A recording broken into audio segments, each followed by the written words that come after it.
हिंदी में यूपीएससी की तैयारी से संबंधित प्रोग्राम्स को देखने के लिए सब्सक्राइब करें स्टडी IQ IAS हिंदी। नमस्कार, बहुत बहुत स्वागत है आप सभी का स्टडी IQ IAS हिंदी में। मेरा नाम है अतुल जैन। तो जैसा कि आप सभी जानते हैं, भारत की नई सरकार ने, नई कैबिनेट ने, नए मंत्रिमंडल ने कल अपने पद और गोपनीयता की शपथ ली। राष्ट्रपति भवन के प्रांगण में, राष्ट्रपति भवन के जो लॉन्स हैं उनमें एक बहुत बड़ा आयोजन हुआ कल। मेरे ख्याल से तकरीबन 8,000 लोग के आसपास उसमें शामिल थे। लंबा कार्यक्रम चला क्योंकि मंत्रियों की संख्या काफी ज्यादा थी। उम्मीद ये थी शुरुआत में कि एक छोटा मंत्रिमंडल शपथ लेगा, बाद में उसका विस्तार होगा, लेकिन ऐसा हुआ नहीं। प्रधानमंत्री ने कल ही 72 मंत्रियों को, अपने आप को इंक्लूड करके 72 मंत्रियों को शपथ दिला दी और एक बड़ा मंत्रिमंडल जो है वो कल ही बन गया। तो अब सवाल यह आता है, एक इंपॉर्टेंट सवाल जो कि परीक्षा के दृष्टिकोण से हमारे लिए आवश्यक हो सकता है। वो सवाल है कि यह शपथ क्या होती है, इस शपथ का तात्पर्य क्या होता है, इस शपथ की संवैधानिक आवश्यकता क्या है और यह शपथ में क्या कहा जाता है। क्या इस शपथ का टेक्स्ट जो है वो निश्चित है? इस शपथ में एग्जैक्टली क्या सभी के लिए शपथ जरूरी होती है? शपथ कौन लेता है, कौन नहीं लेता? इन सारी चीजों के बारे में अगले 5-7 मिनट में हम लोग केवल चर्चा करेंगे। लेकिन इस चर्चा के पहले आपको बता दूं कि भैया आज शाम 6 बजे से, जो 6 बजे अभी शाम होने वाली है, आज शाम 6 बजे से हमारा P2I बैच शुरू हो रहा है।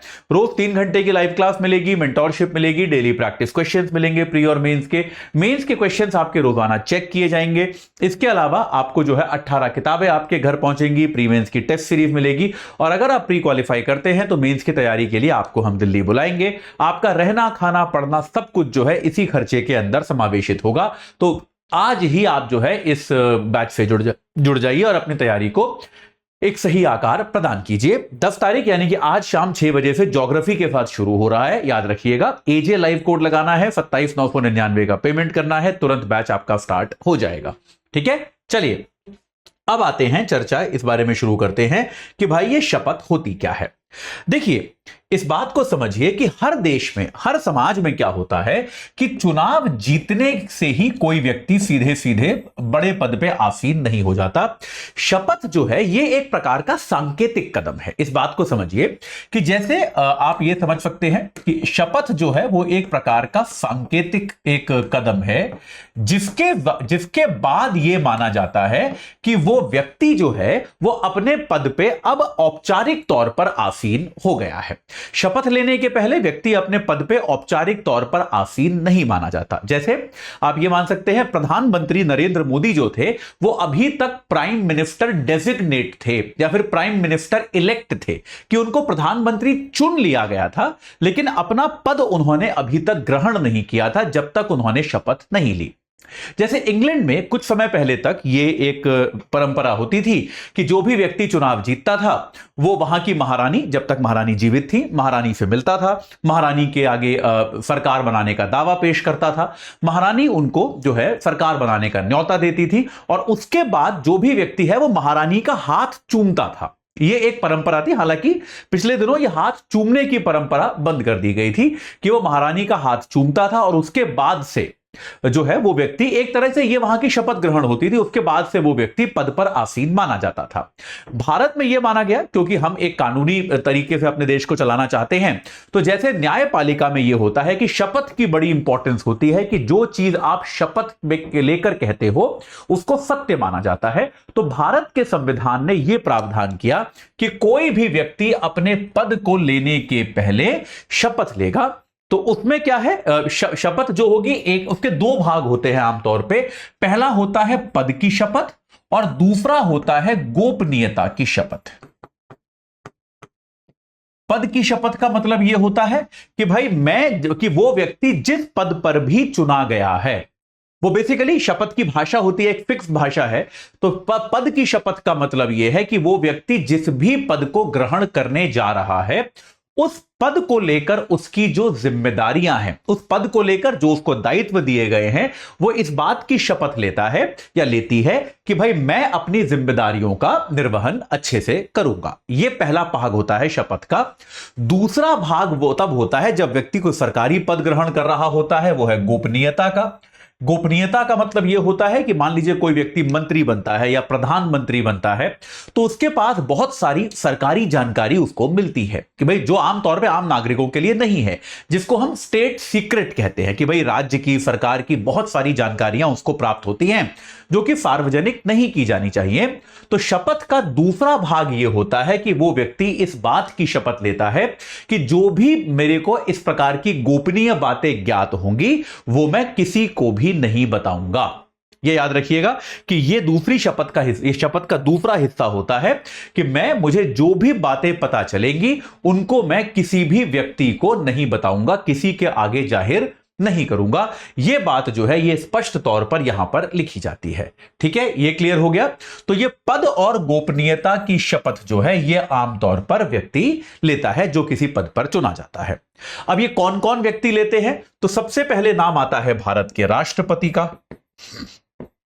तो भाई भारत के राष्ट्रपति जो हैं उनकी शपथ जो है वो एकदम अलग से लिखी हुई है अनुच्छेद 60 में।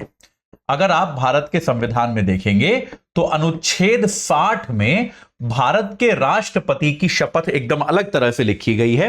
वो शपथ जो है भारत के राष्ट्रपति की शपथ जो है संविधान की मेन बॉडी में शामिल है, अनुच्छेद 60 में लिखी गई है। और यहां पर जो है भारत के राष्ट्रपति को भारत का मुख्य न्यायाधीश जो होता है वो शपथ दिलाता है। भारत का मुख्य न्यायाधीश जो होता है वो भारत के राष्ट्रपति को शपथ दिलाता है। ठीक है, और राष्ट्रपति जो अपनी शपथ लेते हैं वो अनुच्छेद 60 के तहत जो लिखा गया है उसके अंतर्गत ये यहां पर शपथ लेते हैं। ठीक है, इसके अलावा बाकी बहुत सारे पदों की शपथ जो है वो संविधान की तीसरी अनुसूची में दी गई है। तीसरी अनुसूची में एक ऐसी लिस्ट दी गई है। तो तीसरी अनुसूची में जैसे केंद्र और राज्य सरकार के मंत्री भले ही वो केंद्र के हो या राज्य सरकार के हो, याद रखिएगा भारत में मंत्री और प्रधानमंत्री की शपथ अलग नहीं है। क्या याद रखिएगा, आज सुबह भी शायद मेरी हिंदू वाली क्लास में किसी ने मेरे से सवाल पूछा था। उस समय क्योंकि मैं क्लास की जल्दी में था मैं सवाल नहीं समझ पाया था, अब मुझे वो सवाल समझ में आ रहा है कि भारत में मंत्री और प्रधानमंत्री की शपथ अलग नहीं है। उसका कारण यह है कि भारत का संविधान मंत्री और प्रधानमंत्री में ज्यादा फर्क नहीं करता है। प्रधानमंत्री का जो ओहदा होता है वो मंत्रियों में ही प्रथम मंत्री का है। बात समझ रहे हैं आप कि मंत्रियों में से ही एक है, बस उन सब में सबसे सीनियर सबसे वरिष्ठ मंत्री जो हैं वो प्रधानमंत्री कहलाते हैं। तो भारत में मंत्री और प्रधानमंत्री की शपथ एक ही है। अगर आप देखेंगे तो जैसे कल मोदी साहब ने शपथ ली कि मैं नरेंद्र मोदी संघ के प्रधानमंत्री के तौर पे, बस ये प्रधानमंत्री शब्द बोलते हैं और बाकी मंत्री जो हैं वो संघ के मंत्री शब्द बोलते हैं। प्रधानमंत्री केवल प्रधानमंत्री शब्द बोलते हैं, बाकी शपथ एक जैसी है। तो मंत्री यानी कि मंत्री में क्या क्या शामिल हो गया? मंत्री मतलब सभी, एक तो केंद्र और राज्य दोनों के, इसके अलावा मंत्री प्लस प्रधानमंत्री या मुख्यमंत्री जो भी रेलेवेंट है। बेसिकली अगर केंद्र है तो प्रधानमंत्री होगा, अगर राज्य है तो मुख्यमंत्री होगा। तो इन सब की शपथ जो है ये तीसरी अनुसूची में लिस्ट की गई है। इसके अलावा जो निर्वाचित सांसद होते हैं सभी सांसदों का शपथ ग्रहण होगा, सांसद और विधायक का भी।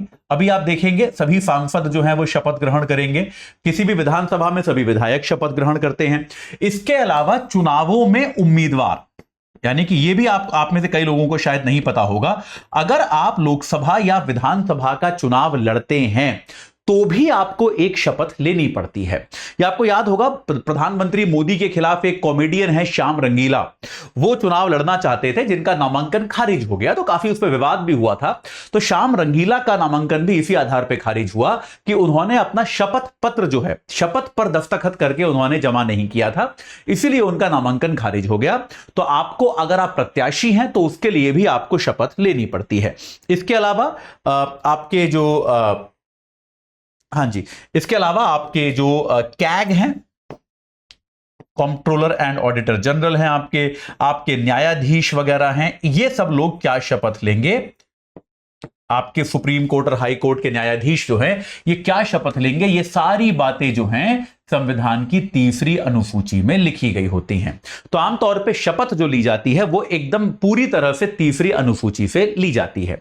अब देखिए, शपथ की एक कानूनी महत्ता है। शपथ आपको जो फॉर्मेट संविधान में दिया गया है बिल्कुल उसी फॉर्मेट में लेनी पड़ती है। ऐसा कई बार हुआ है, जैसे मुझे याद है एनडीए 2 जब 2019 में मोदी साहब की सरकार बन रही थी तो केंद्रीय मंत्री हैं रामदास आठवले। तो रामदास आठवले साहब ने शपथ में कोई एक शब्द गलत बोल दिया था, तो आमतौर पे राष्ट्रपति जी ने उनको वहीं रोककर शपथ दोबारा कराई। ठीक है, आप एक बार दोबारा कर लीजिए, क्योंकि यह संविधान की ड्यूटी है, संविधान के हिसाब से ड्यूटी है कि अगर आपकी शपथ जो है वो पूरी तरह से त्रुटि रहित होनी चाहिए। यह याद रखिएगा कि आपकी शपथ में किसी भी प्रकार की त्रुटि नहीं होनी चाहिए। ठीक है, एकदम त्रुटि रहित होनी चाहिए। आप शपथ को अपने हिसाब से बदल नहीं सकते। कोई भी व्यक्ति जो है वो शपथ को अपने हिसाब से परिवर्तित नहीं कर सकता। मुझे याद है बिहार में भी जब लालू प्रसाद जी के पुत्र जो है तेज प्रताप यादव वो शपथ ले रहे थे, तो उन्होंने भी, जब बिहार में मंत्री बने थे, उन्होंने भी एक बार अपेक्षित शब्द को उपेक्षित बोल दिया था। तो राज्यपाल ने उनको भी वहीं रोककर दोबारा शपथ ग्रहण कराया था ताकि इसमें कोई प्रॉब्लम ना हो। संविधान यह कहता है कि कोई भी व्यक्ति या तो ईश्वर के नाम पे शपथ ले सकता है या फिर अपने अंतःकरण के नाम पर यह प्रतिज्ञा कर सकता है। कोई, अगर आप, मतलब कोई जरूरी नहीं है कि आप ईश्वर के नाम पर ही लें, तो आदमी जो है वो सॉलेमनी भी स्वेयर कर सकता है, यानी कि अपने अंतःकरण के नाम पर भी वो जो है शपथ ले सकता है।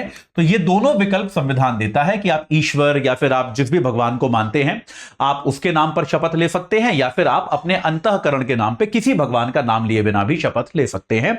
महाराष्ट्र में भी एक बार इस प्रकार का विवाद हुआ था कि जब शिवसेना की सरकार बनी थी तो कुछ लोगों ने बाला साहेब ठाकरे का नाम लिया था ईश्वर की जगह पर, तो उस पर भी विवाद हुआ था। हालांकि कुछ ज्यादा कार्रवाई उस पर हुई नहीं। तो और आमतौर पर संविधान इसकी अनुमति नहीं देता कि आप जो है आप जो एक लिखा हुआ फॉर्मेट है संविधान का, आप उसी के हिसाब से शपथ लें, उसमें किसी भी प्रकार का परिवर्तन ना करें, यह आपसे अपेक्षित होता है।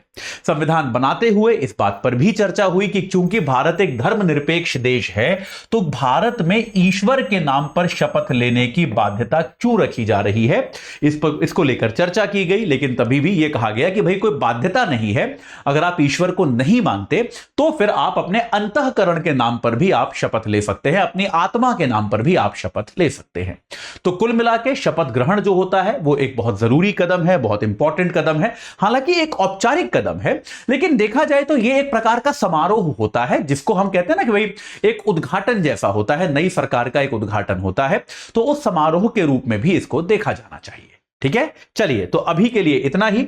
आपको जाते जाते एक बार फिर से बता दूं कि भाई P2I बैच जो है वो आज शाम 6 बजे से शुरू हो रहा है, याद रखिएगा। तो आपको रोज 3 घंटे की लाइव क्लास मिलेगी, मेंटोरशिप मिलेगी, डेली प्रैक्टिस क्वेश्चंस मिलेंगे प्री और मेंस के क्वेश्चंस का आपको इवैल्यूएशन मिलेगा, कॉपी चेक होगी, आपको पता चलेगा क्या गलतियां थी आपकी उसमें। प्री मेंस की टेस्ट सीरीज मिलेगी, साथ के साथ आपको 18 किताबें आपके घर भेजी जाएंगी। और अगर आप प्री क्वालिफाई करते हैं तो मेंस की तैयारी के लिए आपको हम दिल्ली बुलाएंगे। आपका रहना खाना पढ़ना सब कुछ जो है वो इसी खर्चे में इंक्लूडेड होगा। तो आज ही एजे लाइव कोड लगाइए और इस बैच से जुड़ जाइए। इस चर्चा से जुड़ने के लिए आप सभी का बहुत बहुत धन्यवाद। हिंदी में यूपीएससी की तैयारी से संबंधित प्रोग्राम्स को देखने के लिए सब्सक्राइब करें स्टडी IQ IAS हिंदी।